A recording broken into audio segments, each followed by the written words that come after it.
예, 안녕하십니까. 저는 우용표입니다. 월급쟁이 재테크 상식사전의 저자인데요. 직장 생활을 LG전자, LG디스플레이라는 곳에서 시작해서 저도 나름대로 힘들게 신입사원 시절을 거치고 했었습니다. 그래서 직장 생활 때 이제 배웠던 재테크 원리들 이런 것들을 좀 잘 정리해서 책을 냈는데요. 20대 분들이 많이 좋아해 준다라고 하셔서 굉장히 감사한 마음으로 활동하고 있습니다. 나머지 얘기는 책을 읽어보시면은 굉장히 많은 지식을 얻으실 수가 있을 겁니다. 저도 이제 놀라고 있는데요. 굳이 인기 비결이다라고 하면은 이 개정판을 좀 자주 내서 이 최신의 흐름들을 좀 잘 짚어내고 있는 건 아닌가에 더해서 여러 가지 그 주식이나 부동산, 또 연말 정산 하는 내용들을 기본적으로 좀 이건 알고 시작하면 좋겠다라고 하는 내용들을 정리해 놨기 때문에 일종의 입문서로서 많이들 좋아하시는 것 같습니다. 그래서 제 책을 읽으실 때는 기본적인 지식, 상식은 월급쟁이 재테크 상식사전을 통해서 얻으시면 좋겠고, 내가 좀 더 이 분야를 좀 더 깊게 알고 싶다라고 하시는 게 있으면은 요새 보면 여러 가지 그 좋은 채널들도 많이 있고 좋은 책들도 많이 있으니까 좀 더 깊은 전문가님들의 어떤 도움을 얻어서 좀 성공적인 재테크를 하시면은 좋지 않을까. 저는 그렇게 생각이 듭니다.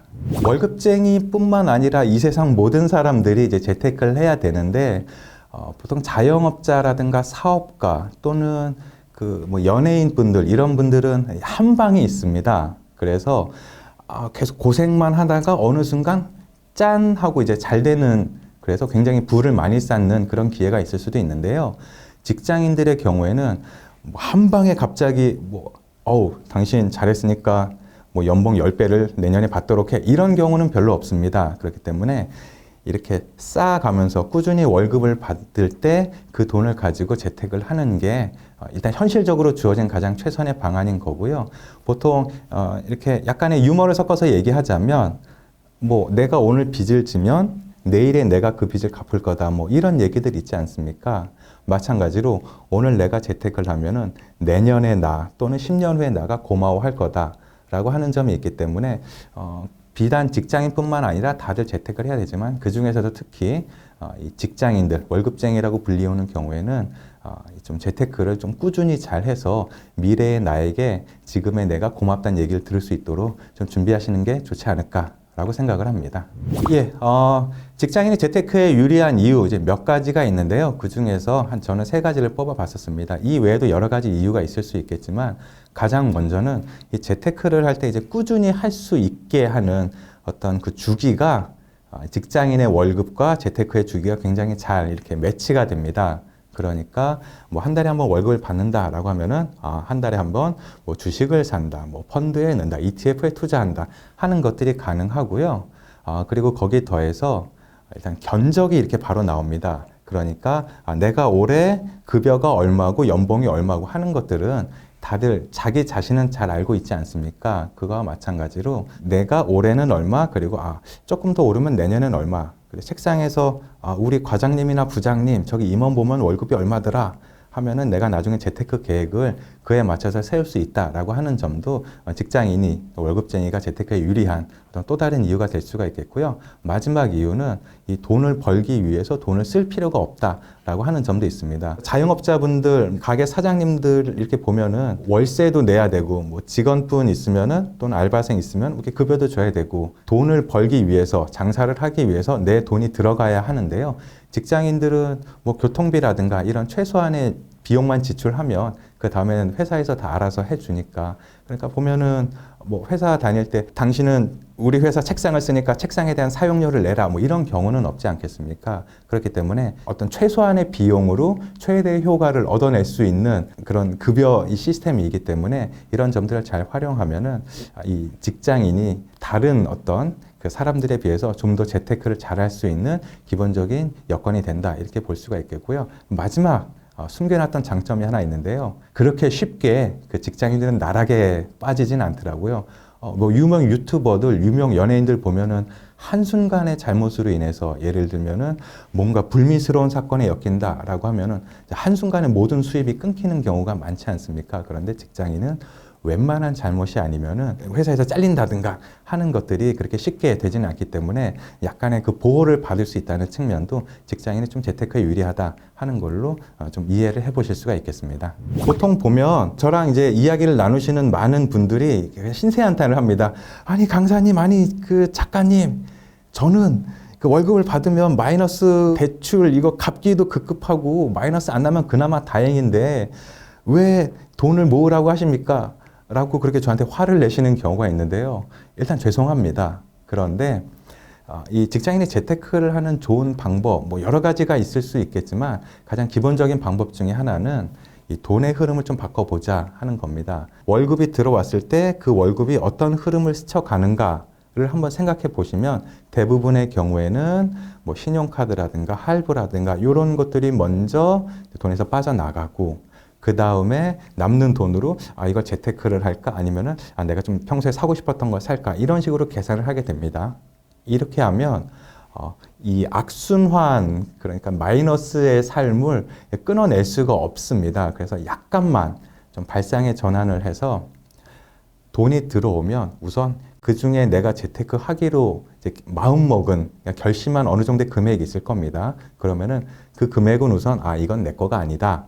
이건 은행 거다. 뭐, 주식회사, 뭐, 내가 투자한 회사 거다. 라는 식으로 먼저 투자를 하신 다음에 남는 돈으로, 뭐, 신용카드 빚도 갚고 뭐도 하고 해야지. 라고 이렇게 순서를 좀 바꿔보시면 좋으실 것 같습니다. 정리하자면, 월급이 들어왔을 때, 필요한 곳에 먼저 쓰고 그 다음 남는 돈을 재테크를 한다라고 하면은 재테크를 하기가 굉장히 어려워지고요. 이 돈의 순서를 바꿔서 월급이 들어왔을 때 일정 부분은 투자에 먼저 할당하고 내가 나머지 돈으로 생활하겠다라고 하면은 조금 재테크를 하는데 조금 더 나은 어떤 접근 방법이 되지 않을까 이렇게 저는 생각이 듭니다.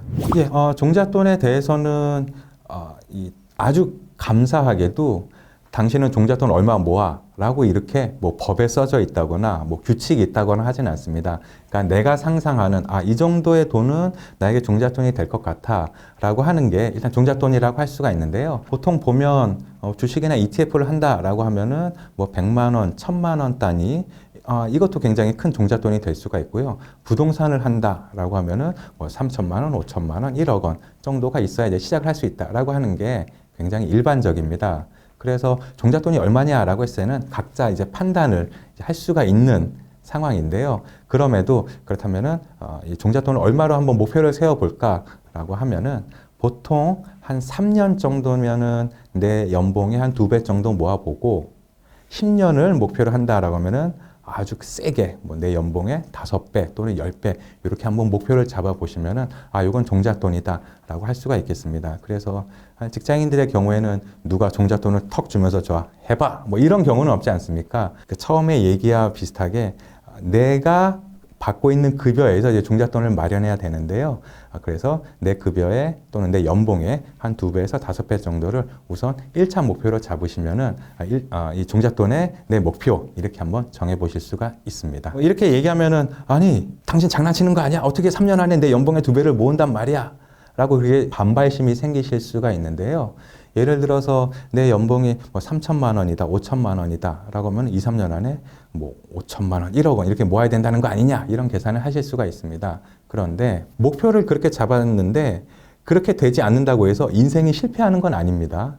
그 돈을 모으기 위해서 내가 지금 할 수 있는 게 뭔가를 찾아가는 과정, 그렇다면 좀 더 수익률이 좋다든가 좀 더 돈을 효율적으로 쓸 수 있다든가 하는 여러 가지 목표가 정해지면 그거에 맞는 방안들을 마련하게 되지 않겠습니까? 그래서 제가 말씀드리고 싶은 거는 일단 이렇게 목표를 잡았을 때는 그거에 대한 방안을 찾아가는 거. 그래서 뭐 해외여행 뭐 2번 갈 거 1번으로 줄이고 하는 게 몸에 있게 됩니다. 그래서 제가 보통 얘기할 때는 이제 재테크를 하는 것과 우리 몸짱이 되기 위한 피트니스 하는 거 굉장히 비슷한데요. 그냥 쉬운 거 이렇게 가벼운 엮기만 들어서는 근육이 생긴다거나 몸이 좋아진다거나 하는 걸 기대하기가 어렵습니다. 내가 들 수 있을까? 아니면 내가 최대한 몇 킬로까지 들 수 있을까? 하는 그 무게를 들어야만 뭐 근육도 생기고 막 그런 거 아니겠습니까? 이 재테크도 마찬가지로 이 남는 돈을 조금씩 해보지 뭐라고 하면은 사실상 잘 안 되고요. 내가 이 돈만 이 돈을 이렇게 투자하고 남는 돈 요것밖에 없는데 내가 요걸 할 수가 있을까라고 생각이 드는 그 지점, 내가 이 역기를 들 수 있을까 생각하는 그 지점을 들듯이 굉장히 그 좀 인생이 피폐해질지도 몰라, 인간관계 다 끊길지도 몰라, 친구들 못 만날지도 몰라라고 하는 어떠한 그 최대의 지점이 있을 텐데요. 그 지점까지 자신을 한번 몰아붙이면서 재테크를 해본다라고 하면은 2년, 3년의 짧지만 강렬한 경험이 나중에 재테크를 하는데 소중한 어떤 자산으로 분명히 작용을 하게 될 겁니다. 예를 들어서 1억 원의 자금으로 내가 좀 카페를 차리고 싶다 이런 목표를 가지셨다면은 지금 급여에 따라서 뭐 이게 구성은 달라질 수가 있지만 기본적인 틀은 비슷합니다. 우리가 또는 아주 많은 경우에 재테크 전문가들이 너는 바보가 아니면은 절대로 은행에 예금이나 적금 같은 거 하지 마라고 하는 바로 그 바보 같은 상품이라고 일컬어지는 예금이나 적금의 20%에서 30% 정도의 자금을 넣어 두시고 그 나머지 내가 투자할 자금의 70%에서 80% 정도는 주식이 됐건 펀드가 됐건 ETF가 됐건 그런 금융상품 위주로 먼저 구성을 해보시면 좋으실 것 같습니다. 여러 가지 재테크 상품, 그러니까 주식도 있고 펀드도 있고 ETF도 있고 여러 가지가 있습니다. 그래서 요거는 개인의 어떤 투자 성향에 따라서 좀 얘기가 달라질 수 있는데요. 일단 나는 좀 화끈한 거, 한 방에 좀 몰아서 좀 하는 걸 좋아한다라고 하시는 일명 공격적인 어떤 성향을 가지신 분들이라면은 정말 내가 잘 알고 있고 정말 자신 있는 종목 한두 개를 골라서 그것만 집중적으로 하시는 좋은 방법도 있습니다. 뭐 삼성전자, 뭐 네이버, 뭐 여러 가지 그 일명 사람들이 그래도 뭐 대기업이고 좀 잃을 염려는 없다라고 생각하시는 종목이 있을 수가 있겠고, 아니면은 미국에서 뭐 애플이나 테슬라 이런 것처럼 이미 굉장히 비싸지만 앞으로 더 비싸질 거다라고 하는 종목도 고르실 수가 있겠고요. 그래서 주식의 경우에는 내가 좋아하고 내가 정말 자신만만하게 한번 투자를 해볼 수 있는 종목을 한두 개 골라서 한번 해보시는 것도 좋은 방법인 거고요. 이 성향이 그래도 한두 개만 고르면은 뭔가 좀 위험할 것 같고, 야 삼성전자 봐봐 그거 지금 10만 전자 된다고 하더니 지금 5만 전자네 뭐네 뭐 해서 요새 심지어 망한다는 얘기도 나오고 있지 않느냐, 당신 누구 죽일 일 있어?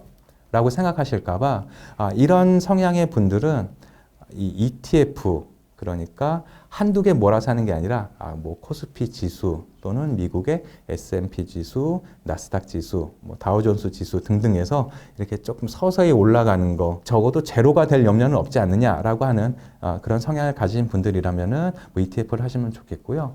펀드의 경우에는 요거는 개인의 특성상 나는 귀가 얇어, 그래서 누가 뭐라고 얘기하면은 거기에 휩쓸리는 성격이야 라고 하시는 분들은 펀드를 하시면 좋습니다. 왜냐하면 펀드는 이 들어올 때는 자유롭지만 나갈 때는 이 일종의 페널티, 환매 수수료 이런 것들이 붙기 때문에 이 환매 수수료가 아까워서 나는 계속 투자를 할 수밖에 없어, 오기가 생겨라고 하시는 분들, 그러니까 남에게 쉽게 얘기해 나는 흔들리는 편이야, 내가 나를 객관적으로 봤을 때 이런 털끝만큼의 손해도 내가 감수할 수 없어 라고 하시는 분들 오히려 펀드가 잘 맞으실 수가 있거든요. 그렇기 때문에 정리하자면 내 성향에 따라서 이렇게 상품을 선택하시면 좋을 것 같습니다. 이것들이 투자했을 때 결과가 어떻게 나오느냐 라고 하는 거는 사실 미지의 영역입니다. 하지만 내가 어떤 성향인지는 내가 잘 알고 있으니까 그거에 맞춰서 한번 선택을 해보시는 게 좋지 않을까 라고 저는 그렇게 생각합니다. 그 연말 정산에 대해서 사실상 요새 굉장히 시스템이 잘 돼 있습니다. 국세청 사이트에 들어가면은 내가 받은 돈 얼마, 쓴 돈 얼마 이런 것들이 다 데이터가 다 모여서 시뮬레이션까지 해주고 심지어 조언까지 해줍니다. 뭐 신용카드 뭐 정산 받으시려면 얼마를 더 쓰셔야 되고 뭐 이런 것들이 이렇게 다 되어 있는데요. 직장인의 연말정산에 국한해서 말씀드리자면은 이건 나쁜 소식입니다. 별로 할 게 없어요. 그러니까 직장인들이 생각하는 가장 좋은 연말정산 대책 중에 하나가 신용카드 소득 공제입니다. 이거는 따로 뭘 공부하거나 할 거 없이 내가 쓰는 돈을 그냥 신용카드로 이제 긁기만 하면, 또는 체크카드로, 직불카드로 결제를 하기만 하면 이건 자동으로 이렇게 계산이 되기 때문에 가장 손쉬우면서 가장 간단한 방법으로 많이들 좋아하시는데요. 이게 나중에 계산기를 이렇게 두들겨 보면은 실제적인 효과는 크게 기대하기 어렵습니다. 그렇기 때문에 연말 정산을 잘해서 내가 얼마를 나중에 환급 받았어 라고 하시는 것보다는 아예 돈을 안 쓰시는 게 굉장히 좋은 절세 방안이다라고 이제 말씀드릴 수가 있겠고요. 이렇게만 얘기하면 좀 섭섭하실 것 같아서 제 책에 보시면은 이 비용을 지출하는데 신용카드로 결제하게 되면은 의료비 공제를 받으면서도 신용카드 소득 공제를 이중으로 이렇게 1+1 혜택으로 받을 수 있다거나 교육비를 지출할 때나 학원비를 이렇게 사용할 때나 이런 몇 가지 경우에 대해서는 이 신용카드와 이제 중복 공제라고 이제 표현을 하는데요. 이런 것들 받을 수가 있으니까 이런 한번 사용처를 잘 확인해 보시면 좋겠고요. 그리고 거기에 더해서 직장인들 연말 정산이라고 했을 때는 세액 공제, 소득 공제 이런 혜택이 각각 많이 듬뿍듬뿍 담긴 상품들이 많이 있습니다. 예를 들면 주택 청약 저축이다라고 했을 때는 뭐 내가 낸 돈에 연 300만 원까지 해서 뭐 40%를 공제해 준다거나 하는 식으로 이렇게 내가 낸 돈에 대해서 공제를 해주는 어떤 정부에서 마련해준 절세용 상품들이 있거든요. 이런 것들을 최대치로 많이 이용하시면은 실제로 재테크에도 도움이 되고 연말정산, 절세에도 도움이 되기 때문에 이런 상품을 좀 활용하시면 좋으실 것 같습니다. 그러니까 정리하자면 뭔가 돈을 써서 절세를 하는 신용카드 소득공제보다는 정부에서 상품을 마련해서 자, 여기 넣으시면은 당신의 노후도 보장이 되고 또는 아파트 청약에도 도움이 되고 하는 이런 혜택들이 있는 상품들을 이용하시면은 내 인생에도 많이 도움이 되니까요. 이런 점들을 잘 감안하셔서 절세 전략을 세우시면은 많은 도움을 받으실 거라고 생각합니다.